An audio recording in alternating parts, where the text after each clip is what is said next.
On the campaign, Yeah. she's an exactly. Yes, yes. Well, you're in the house of God. I am. Right, people love you. Exactly, I've got too much to do. Yeah. Anyway, that's good. Oh, yes. Yeah. We're effectively running the city.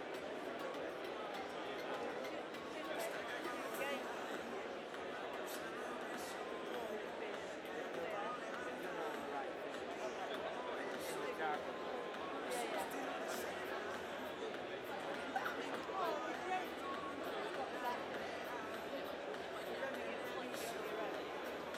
It's not getting over on the journey. They're all up, aren't they? Yeah.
Conference, it's good to see you here.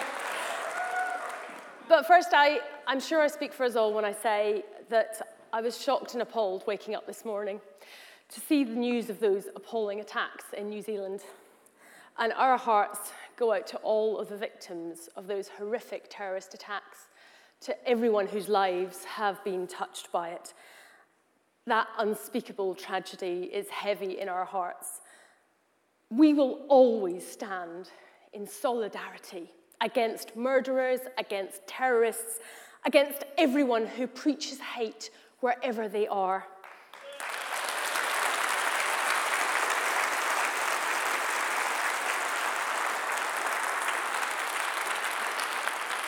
And it is a solemn reminder to us, if one were necessary, that the forces that sow hate and division and seek to turn fellow citizens against each other cannot and must not win.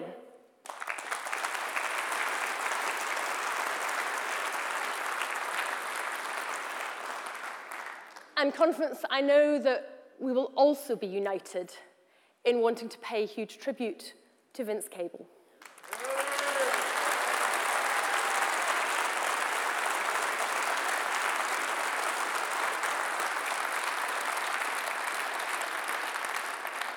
Vince has been a voice of reason in unreasonable times. As politics has descended into chaos, and so many politicians have been cynical and selfish, putting their own interests ahead of the national interest, Vince, by contrast, has tackled the issues of our times with seriousness and with a calm authority. He has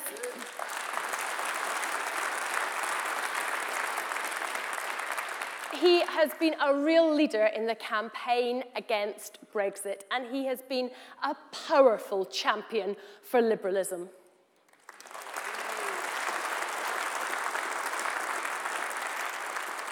And on a personal note, I'd like to say, Vince, it has been my pleasure to serve as your PPS, as your minister in the business department, and more recently as your deputy. I have learned a huge amount from you, and so I say thank you from the bottom of my heart, and I know that everyone shares that feeling too.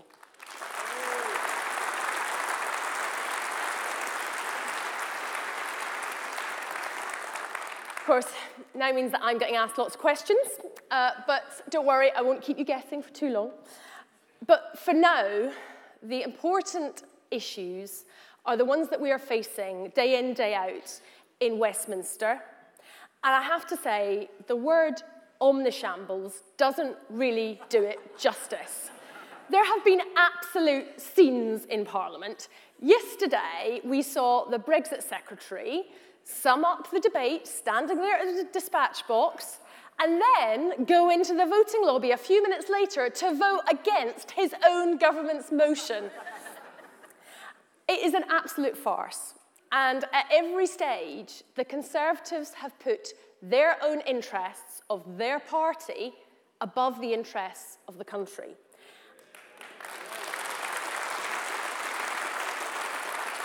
And Brexit is distracting us from other issues that we should be getting on with, the other issues that people are facing in their everyday lives, the issues of poverty and inequality and how we make sure that people can get on in their life and that their children will have a better life than they had.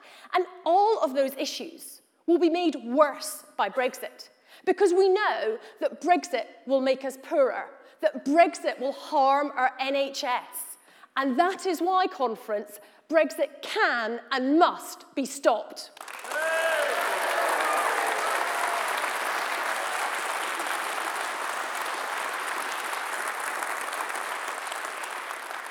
Together, we have been fighting for a people's vote since 2016, and we are still fighting for it today. And of course, now we are joined by so many others in a cross-party effort with momentum from people right across the country. In October, 700,000 people took to the streets of London to say very clearly that they want a people's vote. And I know what I'm doing next Saturday, the Put It to the People March in London on the 23rd. The Liberal Democrats will be out in force.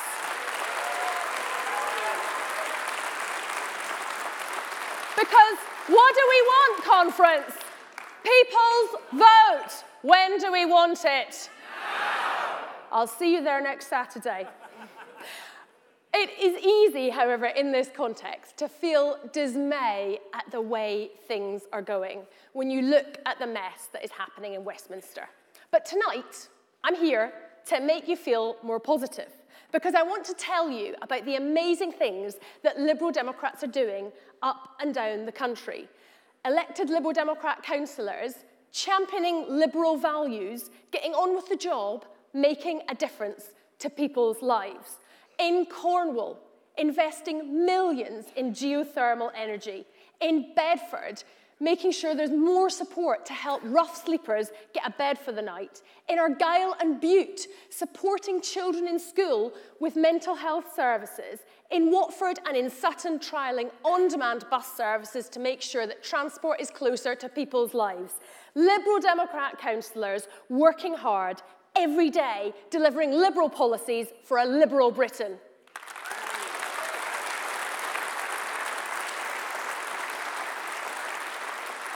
And even when we're not in power, we are still standing up for liberal values. In Powys, stopping the closure of rural libraries. In Hull, taking Labour to task for their scandalous waste of taxpayers' money. And also in Manchester, the scandal of a Labour council trying to fine homeless people hundreds of pounds just because they are on the streets. That is why our country needs the Liberal Democrats, and it is why we need more elected Liberal Democrats.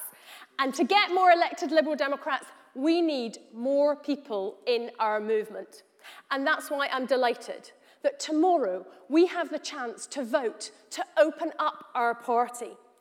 If we believe in our liberal values of openness and pluralism, we must embody those values in how we run our party too.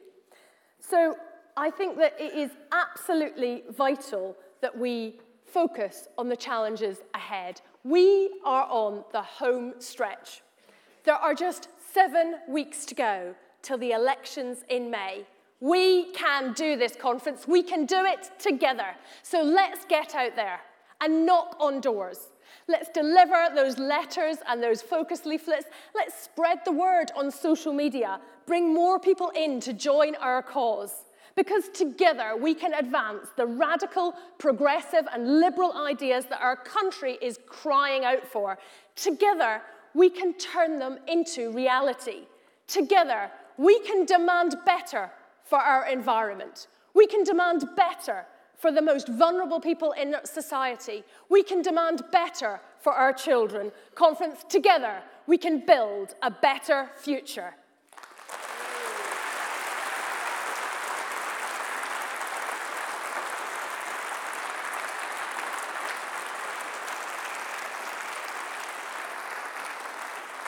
And I am delighted to invite onto the stage 2 of the people who will be involved in doing that. We have these local elections coming up in 7 weeks' time.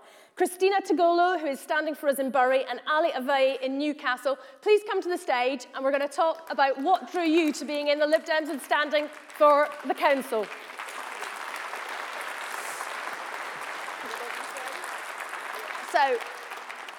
So Christina and Ali, it's great to have you here. And, you know, how did you get involved? How have you come to standing as a candidate? When did you join the party? I joined the party soon after the EU referendum. I am a European, an Italian. I became British in 2017. And my idea was to be an example for all the other European citizens. We can vote. We must vote in the local elections. And we, if we had voted for the Brexit referendum, if we had taken the citizenship, I've been here for 20 years, we wouldn't have been here discussing this travesty that is happening. Absolutely.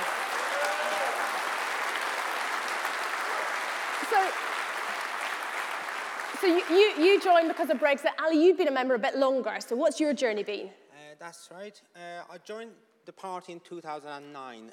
I became a British citizen in 2007, and I thought after a few months of being a British citizen, I thought I want to fully embrace this, and did my research on political parties. And I really liked the stance that the Lib Dems had on the Iraq war, and that was the main reason why I joined the Lib Dems. Absolutely right. And there's lots of people that joined the party because of the Iraq war. And when you're not being a Lib Dem candidate, what do you do? I'm a pharmacist, so I worked a lot of hours, but I still find time to get out and do my campaign. It shows that you can be a busy professional or being a full-time student, but and still find time to do what's important to you and do your campaigning. Fantastic. Well, you're used to helping people as a pharmacist. Christina, what's your outside of the Lib Dems day job like? Well, I'm an architect by trade, but I'm also a volunteer for the 3 million. The 3 million is a EU organization. I am the outreach officer. So the day, I'm also a mom with younger children, so the day is very busy, yes. And your professional experience as an architect, have you had any kind of thoughts about that while you've been out there door knocking, any kind of new experiences? Absolutely, absolutely. When you are an architect, what you think is about adjacencies, volumes, elevations, planning issues. When you deliver a leaflet, you think about the gate, the paving slabs, the door, where the post box is, where the civic number, is it lit at night? Now I really know what the focus has to be in the next future plans. I understand you haven't yet been to Glee Club, Christina. No. No, well, I tell you what, there's a song that I think you would like at Glee Club, so you have to come along. So, Ali, what advice would you give to anyone that was thinking about standing for the council? I'll give them two pieces of advice. One is that you can be a candidate and an active member of the party and still find time to do everything else that you want to do in your life. You can still do your work, you can still... That's the line anyway. You can still spend time with your family. It's just that you have to...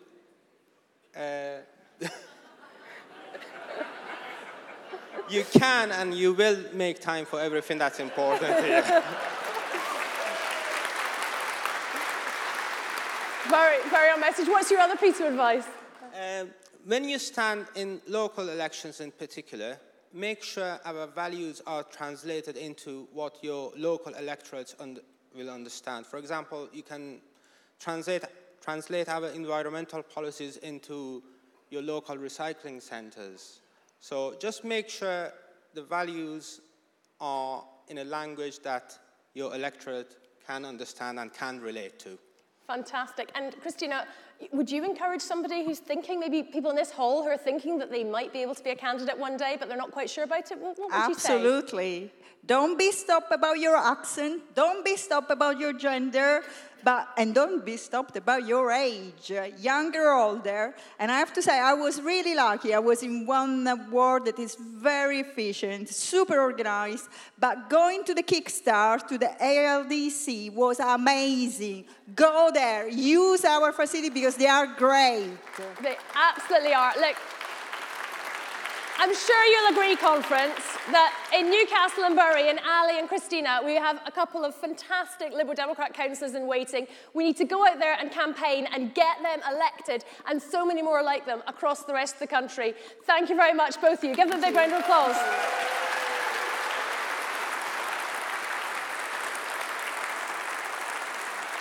And now, conference, it gives me great pleasure to hand over to my colleague, to my friend, the fabulous Ed Davey.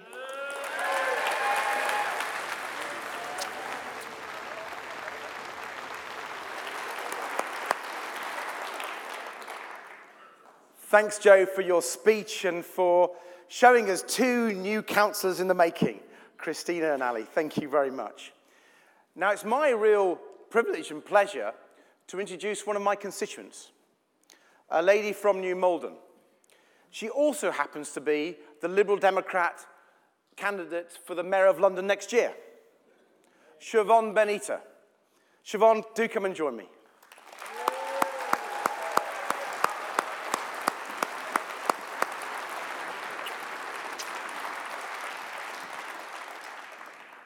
Siobhan has already been inspiring Liberal Democrats across London, but I want to ask you a few questions so the whole party can get to know you. Yeah.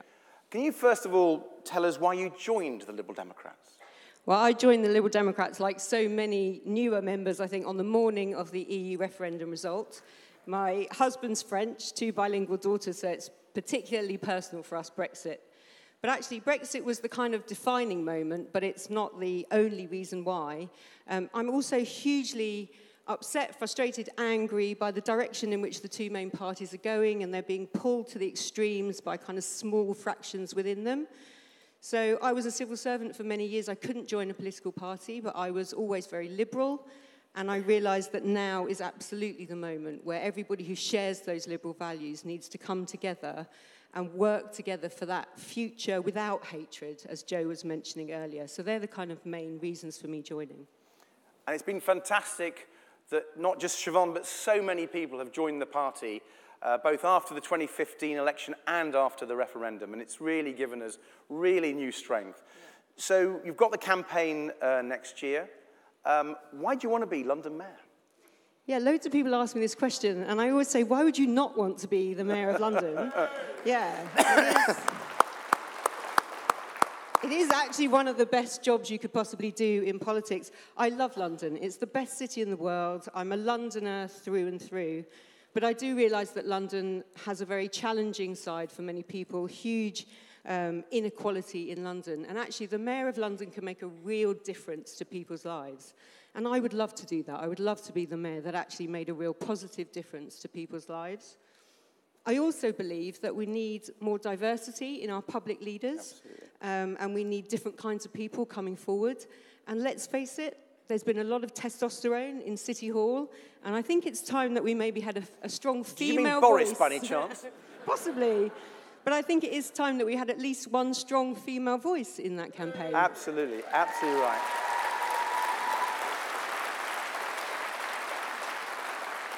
I think you hear the party agree with you. We do need more diversity in London, for sure. I'd just like to say, actually, I have to say one thing. I was at an International Women's Day event in Kingston recently, and there was a really good session there about gateways and actually how women, in particular, if you ask them to stand, and gatekeepers ask them to stand, they're much more likely to run for something.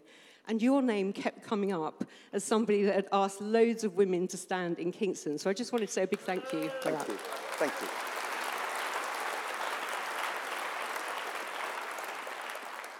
So thank you for that.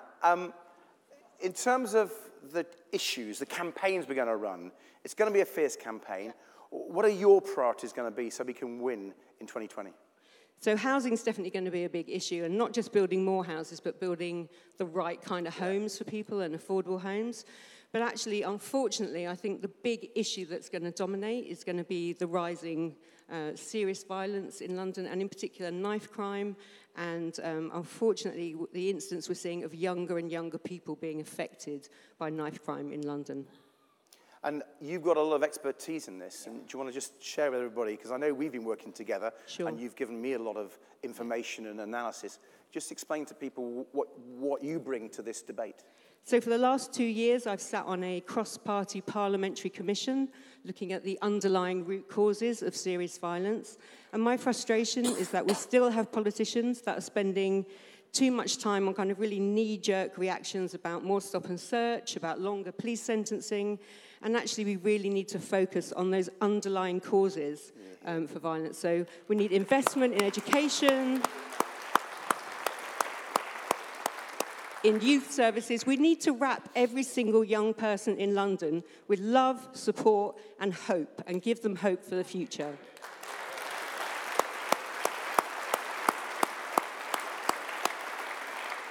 Friends, next year is going to be a big year in London for the Liberal Democrats. I hope you know we've got the best candidate to be London's next mayor. Thank you, Siobhan. Thank you. And I'd just like to say, I'm not running this campaign just to get our deposit back. I'm not even running it to get 25%. I'm running it to win it. So I need 1 million votes. And if anybody wants to help with the campaign, please come and see me throughout the weekend of conference. Thank you very much.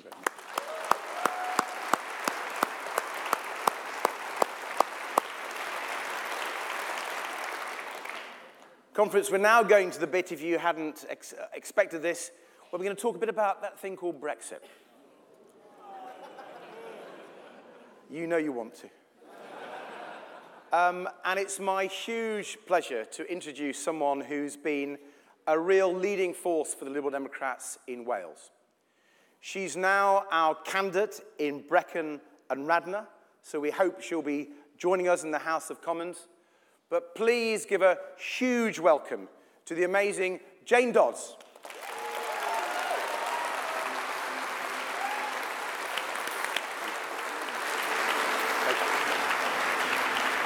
Wel, cynhadledd, diolch yn fawr iawn am y cyfle I siarad â chi. Dwi'n yma efo ffrindiau I siarad am Brexit. I'm sure you all understood that. Conference, it's lovely to be here tonight. And I'm here with a few colleagues to talk with you about some personal stories around Brexit. I bring with me tonight a plea from Wales. I promise not to mention the rugby. Oh, drat, did I mention the rugby? Sorry about that, everybody. Seriously, I bring a plea from Wales, particularly Welsh farmers, and specifically Welsh sheep farmers. Some facts first. 80% of the Welsh agricultural economy is about sheep farming. There are 3 sheep in Wales for just one of us humans. And 90% of lamb exports from Wales goes to Europe, which is a bit strange given that this week our mid-Wales Conservative MPs voted for a no-deal Brexit. I am very good friends with many Welsh farmers, but one particular one has spoken with me, a farmer up in a village called Llanfair Cyreinion, up in the hills. He farms around 1,000 ewes. He works as well, he has another job, and when it's lambing time, which is right now, he takes his leave time in order to lamb. By the way, he invites people like me to go up there and help. When I say help, I mean, I love those little lambs, and you give them lovely bits of food and you just cuddle them.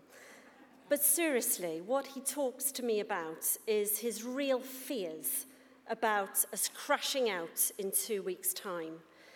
Fears for him and his family, fears for the future of farming in Wales, fears for our beautiful environment, fears for our Welsh-speaking communities. I know many of us might have some ideas about how farmers voted in the referendum nearly 2.5 years ago, but what I'm really clear about and what many of them have talked to me about is that they want the opportunity to vote again to stay in Europe. They are very clear. They are very clear that the facts were not available to them, and what they have seen is a real fear that farming in Wales will be denigrated. And for my farmer friend in Llanfair Cyreinion, he could be faced with the culling of hundreds of healthy lambs if we crash out of Europe in 2 weeks' time. Conference, we must not let that happen. My farming friend said to me, he said, Jane, peidiwch a blino ar gyfer Brexit. Do not tire of fighting against Brexit. Please make sure. And you may really feel exhausted with it all, but on behalf of him his family and many other farmers, I just beg you, do not give up the fight. Continue to fight for us to stay in Europe. Continue to fight for a people's vote. Diolch yn fawr iawn, thank you, on behalf of Wales. Now, I have great pleasure now in introducing my colleague, Mohsin Khan, who is a forensic psychiatrist, and he's going to talk about the effect of Brexit in the National Health Service. Diolch.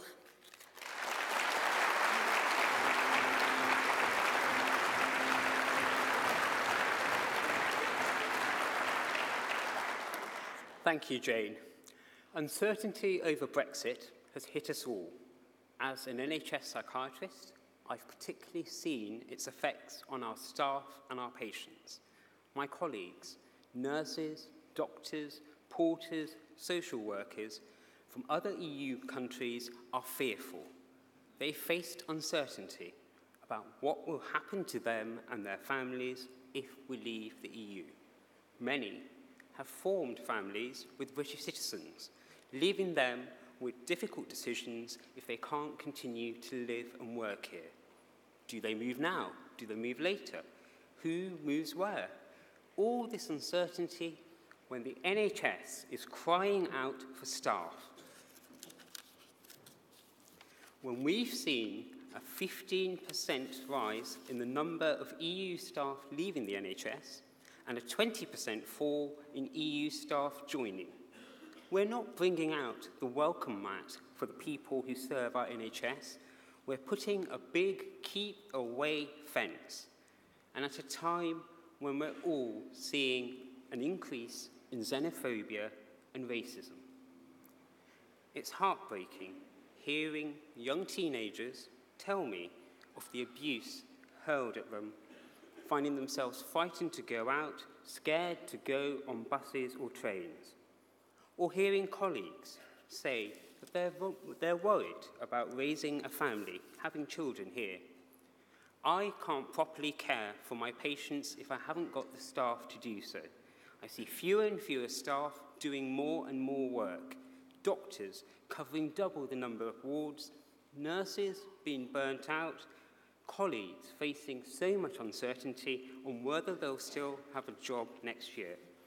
Little wonder many are returning to the stability of the continent. All of this hits the care that we give our patients, no matter how hard we as NHS staff try. At a time when the NHS is strained and starved of money, at a time when the 4-hour target is being scrapped, at a time when clinics are understaffed, the Health Secretary spends his time becoming the world's largest buyer of medicine fridges. It's clear Brexit is a threat to our staff and patients. Now, my friend Jenny Marr will tell her story about how this has affected her. Thank you.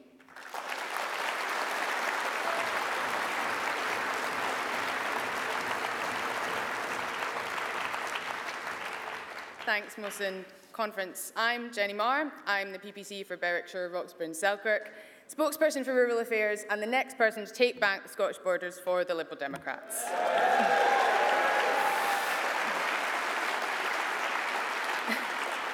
Now, there's absolutely no denying being a candidate dominates my life. Of course it does, but something else does too, and that's type 1 diabetes.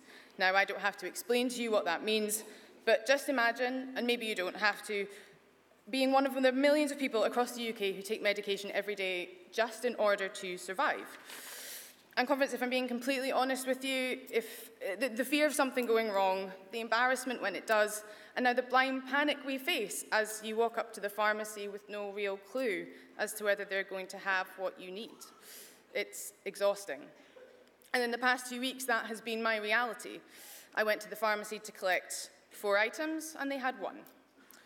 It was a Friday, so I said, don't worry, I'll come back on Monday. I went back, they apologised again, and said they hadn't managed to find them yet, but they'd call me when they did. And I said, well, I'm leaving for London this afternoon for work, I'll have to come back on Thursday. So I went to London in the full knowledge that I had to make last what I had with me. And at that point, I was basically just the definition of anxiety. And you will have someone in your life just like me. It could be your best friend, your brother, your better half. It might be you. Now, Theresa's lot have told us we have no need to worry about the impact of Brexit. Access to insulin and other medication just isn't going to change. But we worry. We worry because even the government's own analysis warns of drug shortages. And no one should have to lose sleep over not being able to access the one thing they need to keep them alive. But conference, we know it actually doesn't have to be this way. Only the Liberal Democrats are putting the heart back into the Brexit debate, but mine is breaking because the Conservatives only deem it necessary to talk about people if it's to count how many of them they want to keep from our shores. Conference, inhumanity was not on the ballot paper in 2017, but the Liberal Democrats have the antidote to this, a people's vote. For more than 2 years, we've campaigned to put the deal, whatever it might look like, back to the people. But to win our campaign, I have to ask you to do something for me. You have to find your voice and tell your story. For my best friend who I met on my first day at university, who now has 2 gorgeous boys, but both with various allergies, who asked me if she should be stockpiling for them. For my mum's friend who has to be prescribed different painkillers because her doctor just can't get the usual ones anymore. And to my diabetic colleague who does everything right by the doctors, but told me he wishes he could sometimes just go to sleep for months at a time so he could have a break from thinking about what this is going to do to him. But conference, once we've done that, we have to do more. Politics is moving so quickly we can't say what will happen in 5 minutes or 5 days' time, but there is one thing we can control, and that's how hard we fight. So conference, let's fight for better. Ignore the naysayers. Ask people to stand with us, to be part of the movement that's going to deliver us a people's vote. Because conference, for every person out there worried sick about whether they even have a future anymore, we have to demand better. So conference, please welcome to the stage our next speaker, our anti-Brexit spokesperson, Tom Brake MP.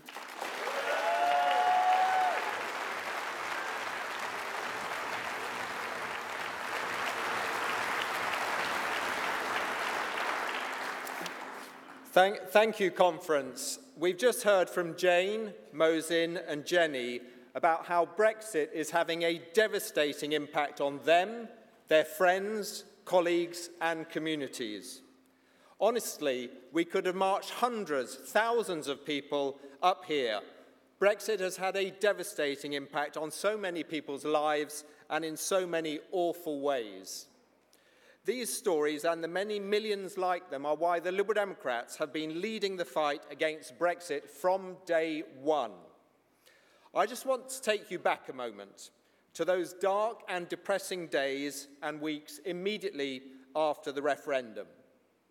Tim Farron's was a lonely voice when he said the people must be given the final say on Brexit.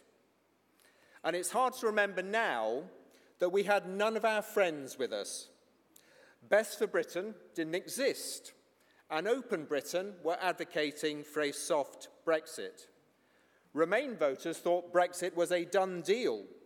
Fewer than 20% of people supported a final say referendum. And then there was Jeremy Corbyn, demanding Article 50 be triggered immediately. More about him later. So it was up to us, the Liberal Democrats, to show the way forward. We knew the only way out of Brexit was to go back to the people once a deal had been negotiated.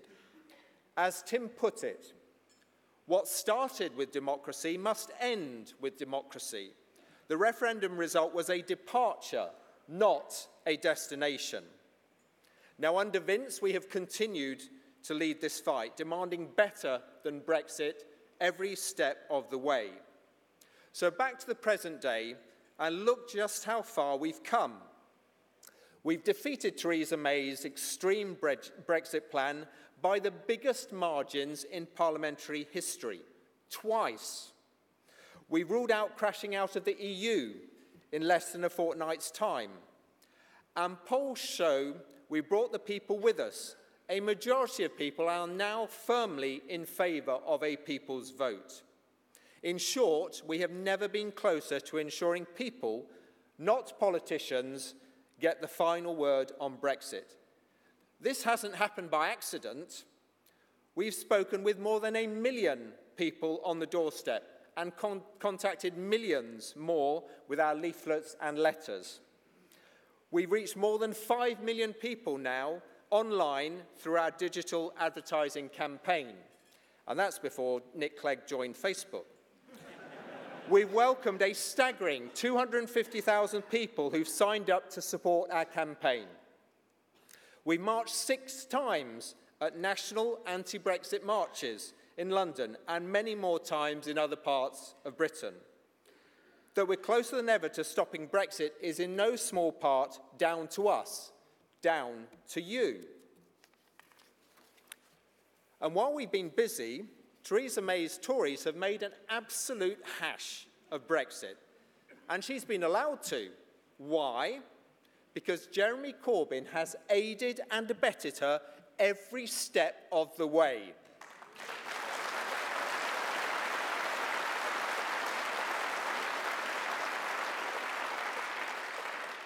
In ordering his MPs not to vote for a people's vote yesterday, Jeremy Corbyn betrayed his party members, Labour voters and Remainers across the country.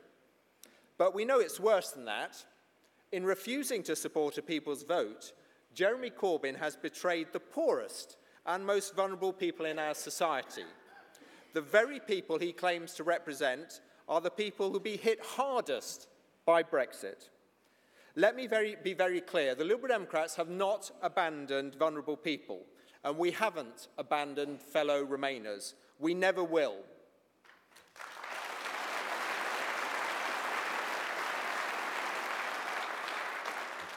But it's not over yet. You see, we know neither a Tory Brexit deal nor a Labour Brexit deal will beat full membership of the European Union.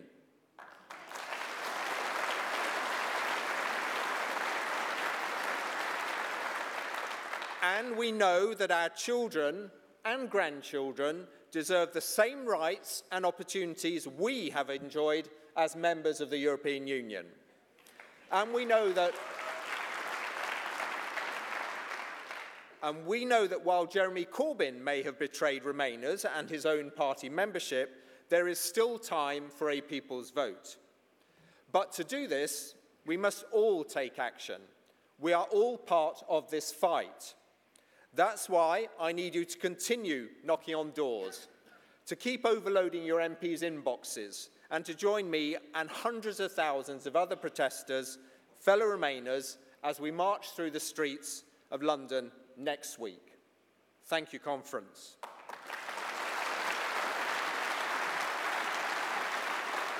And I now want to hand over again to my good friend, Ed Davey, the gin to my tonic.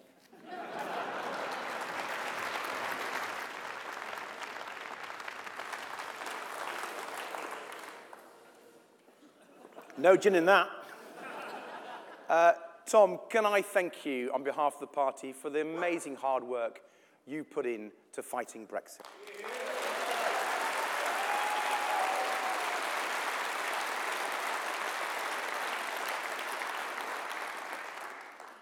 And now I want to thank Vince.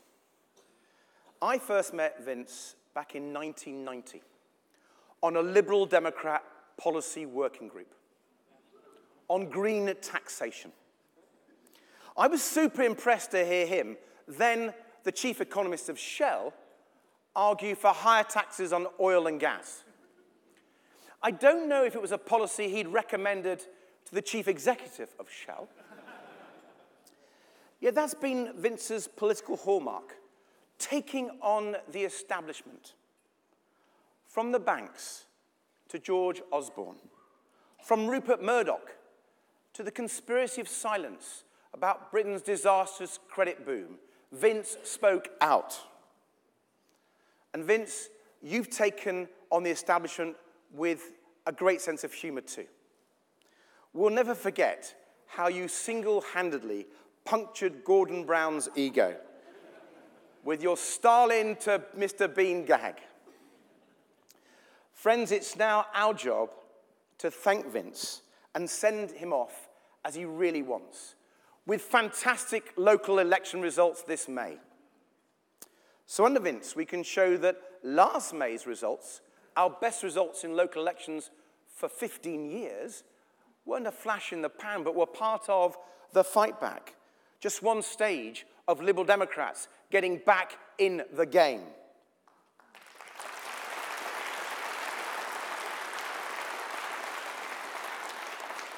Last May, we had great results. Huge gains off Labour in Hull, Haringey and Sunderland.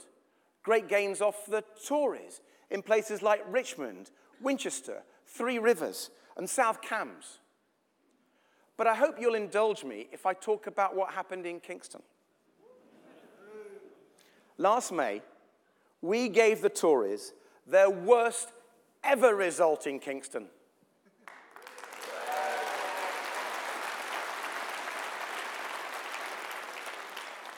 And my wife, Emily, got elected too.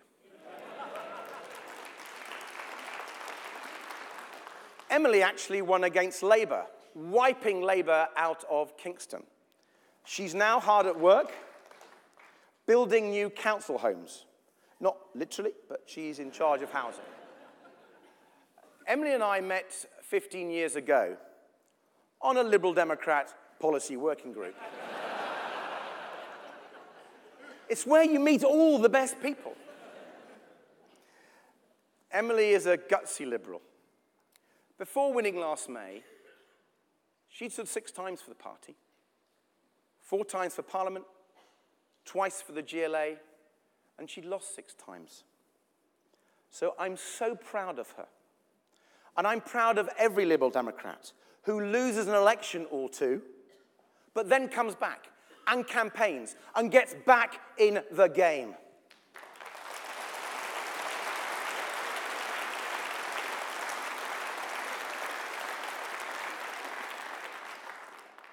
Of course, the fight now, here and now, is against Brexit and for a people's vote. On the march next weekend, in the lobbies of the House of Commons, doorstep to doorstep as we campaign. If we can beat Brexit, if we can get the people's vote, it will be our party's best victory ever.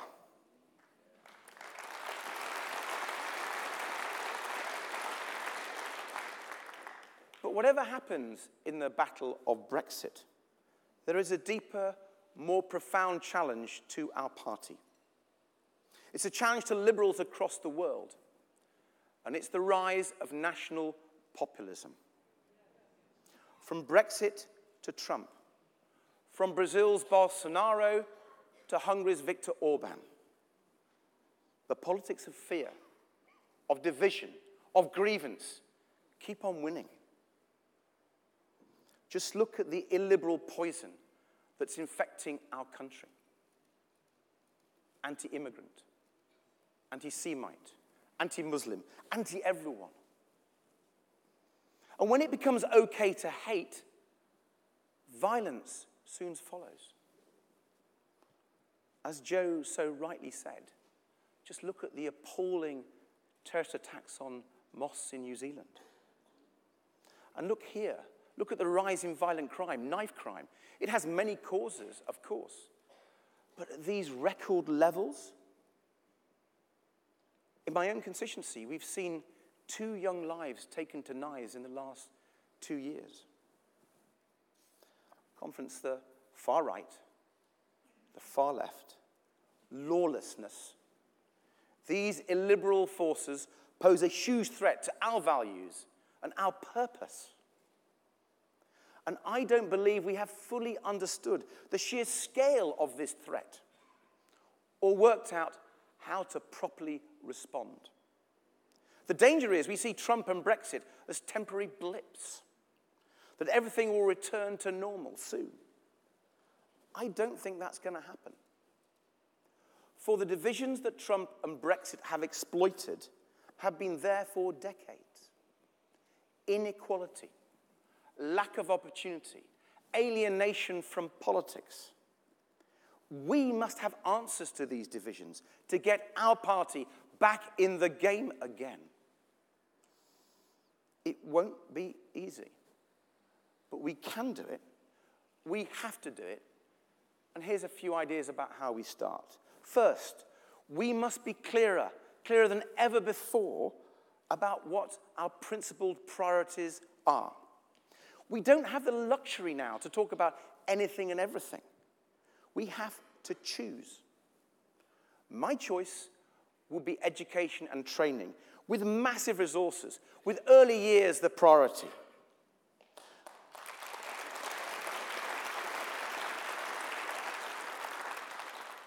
A vision that Britain could be the best educated and most highly skilled nation in the world within a decade.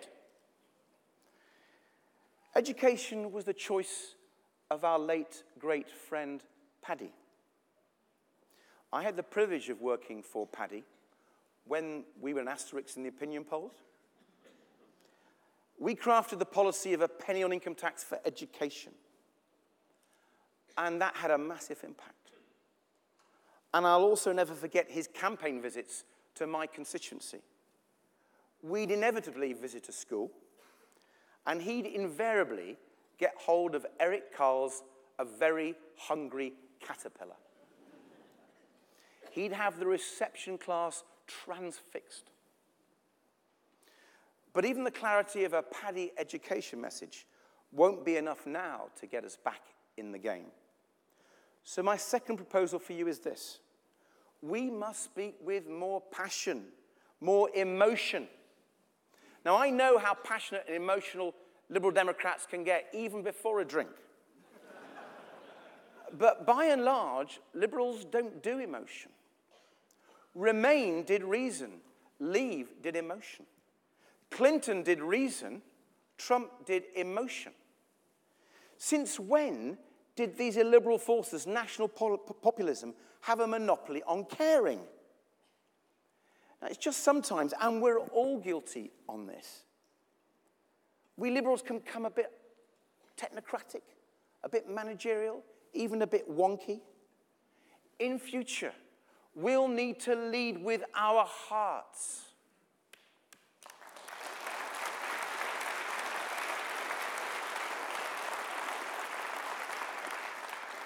And that's why we'll need a third element to get back in the game. We must stand for change, for radical reform, not some soggy substitute. Take climate change. Our record in government was the best of any party ever.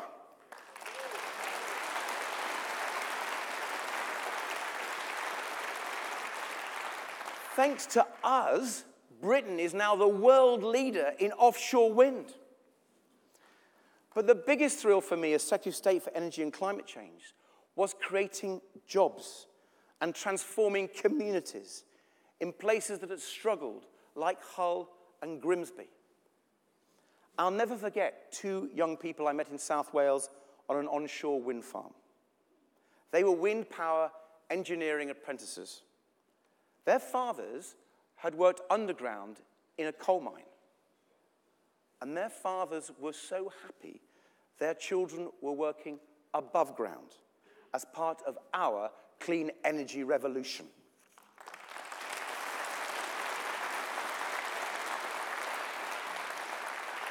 So for young people, let's make the environment top of our agenda again. And like Vince, let the Liberal Democrats now take on the banks and big money when they still invest in coal, oil, and gas. We can beat climate change and create real jobs in those communities that feel forgotten, but we must decarbonize capitalism.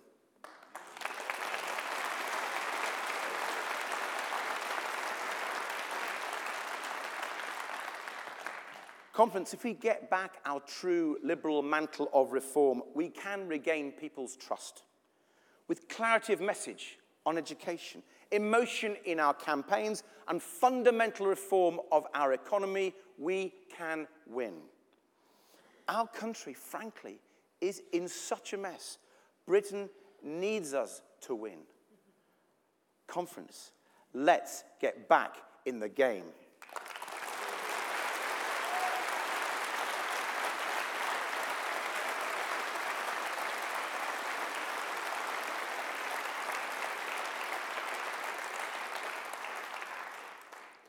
Now, it's my really great pleasure to introduce the neighbouring constituency MP to me.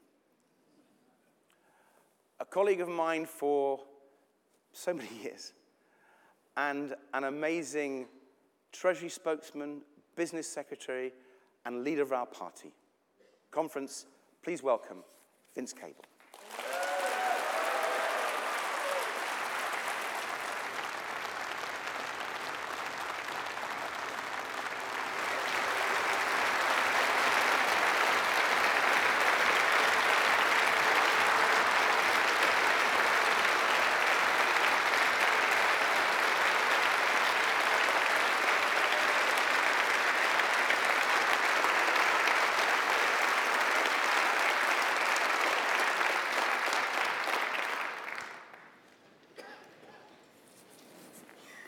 Well, thank you very much for that.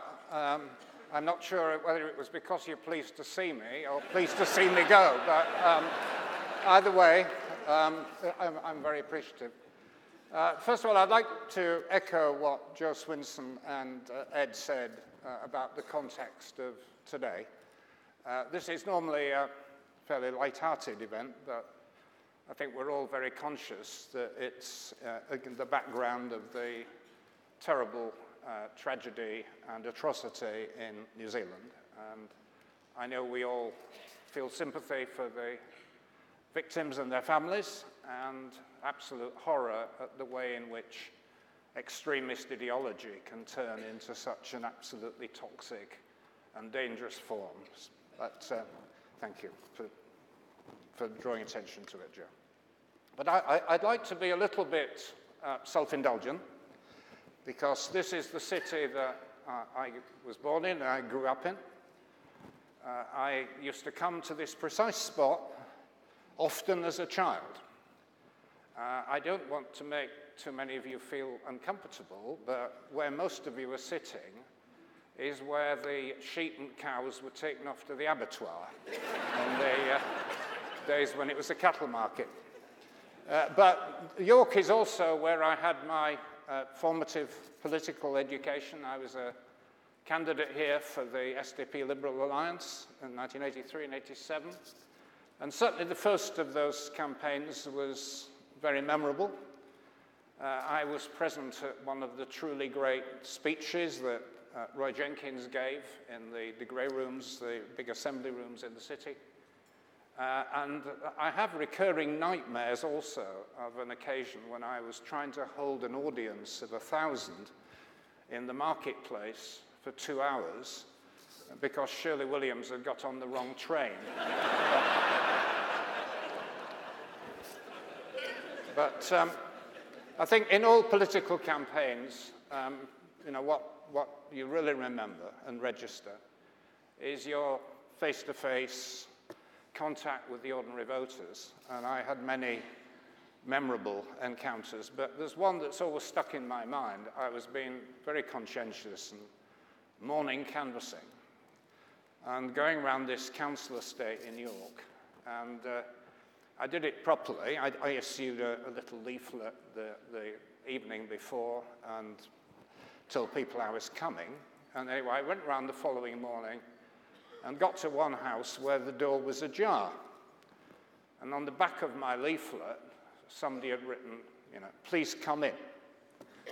So I didn't hang around. I went into this house and went through to the living room. And sitting on the sofa was this really rather attractive lady who didn't have any clothes on.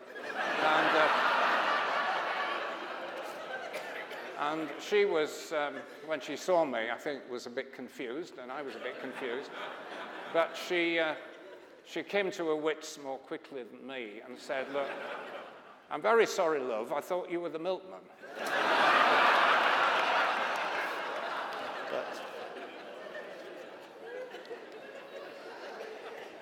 But you know, the big issue of the day, as we all know, is Brexit. And in the next few days, we will know whether Theresa May has got her deal at the third attempt. One of the things she has to do is to convince the European Reform Group, the ERG, and its leader, Mr. Rees-Mogg, to get behind her. And we all know who are in Parliament, Mr. Rees-Mogg, a great man of the people, crusader against global elites.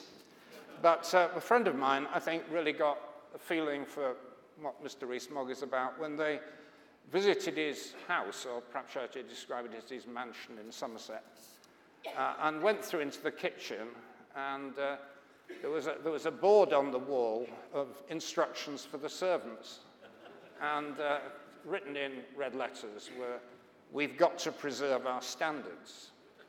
And underneath it, always remember that when you're filling the steam iron and feeding the pot plants, you must always use Perrier mineral water. But Mr. Rees-Mogg isn't actually a member of the government, and it is worth reflecting a little bit on the quality of the present cabinet. It isn't very high. But I struggled a little bit to think of who was the most hopeless of that lot. And I've drawn up a short list of 3, and many other contenders. And one of the names on my list was the present Secretary of State for Northern Ireland, Karen Bradley. When she turned up on her first day in the Northern Ireland office, her civil servants realized that they had a problem because when they told her about her first visit to Belfast and how they'd arranged the air tickets, she insisted on traveling all the way by train.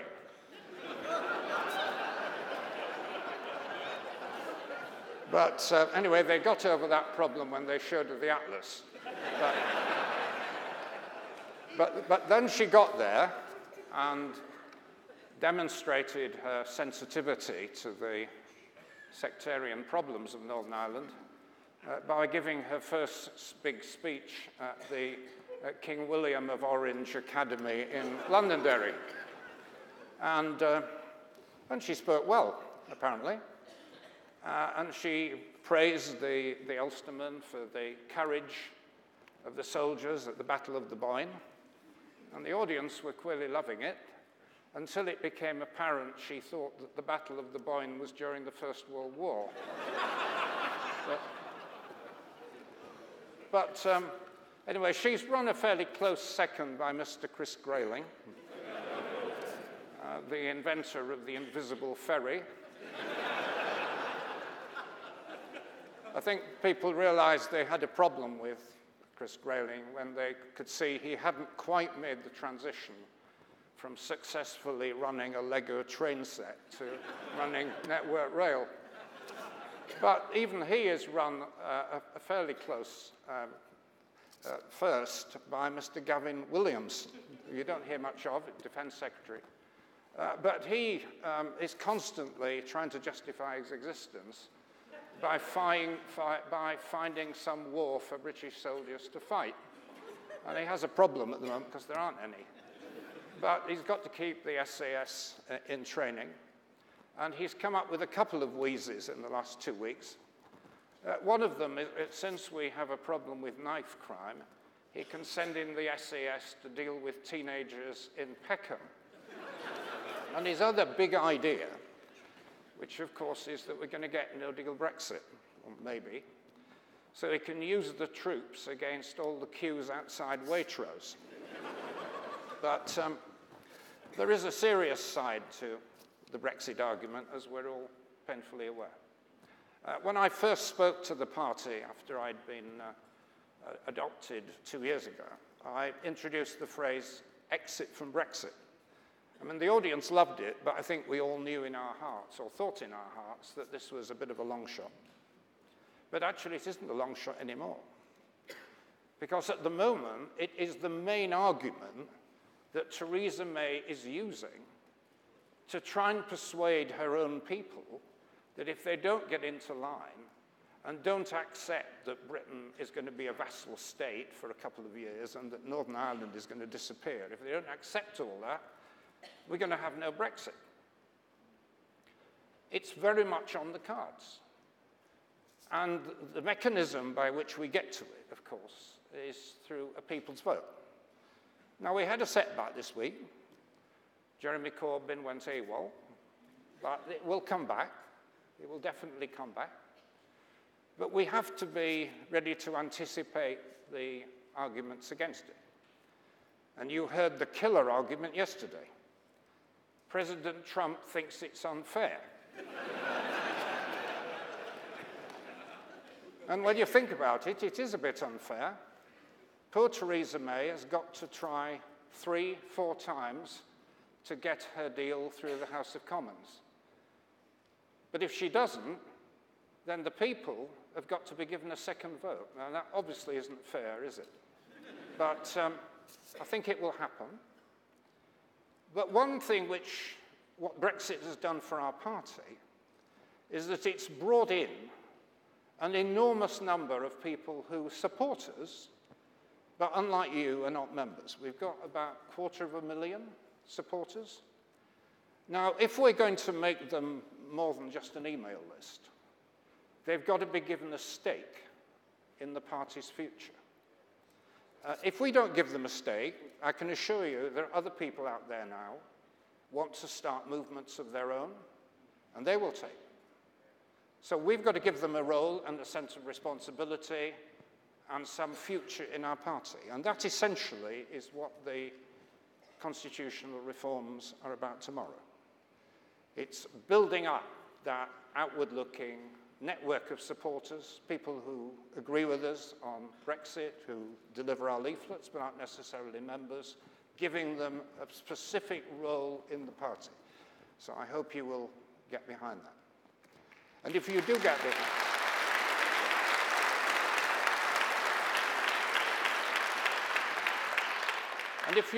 behind it, we then have a potential army of activists.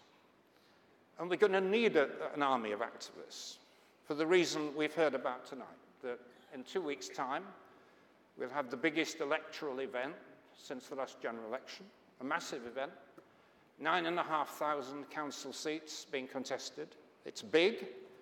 It's very big for us. We have the potential to do well, very well. But it needs hard work, and it needs everybody in this hall to help. Now, if you live in an area with a council seat, you can stand as a candidate, you can campaign. If you live in London or Scotland, you can do telephone canvassing. But we need help. And if we get that help, we can do incredibly well and get more councillors, more council seats, and show to the country that we're very, very much on the way back. So thank you for all you do, and look forward to the rest of the conference. Thank you very much.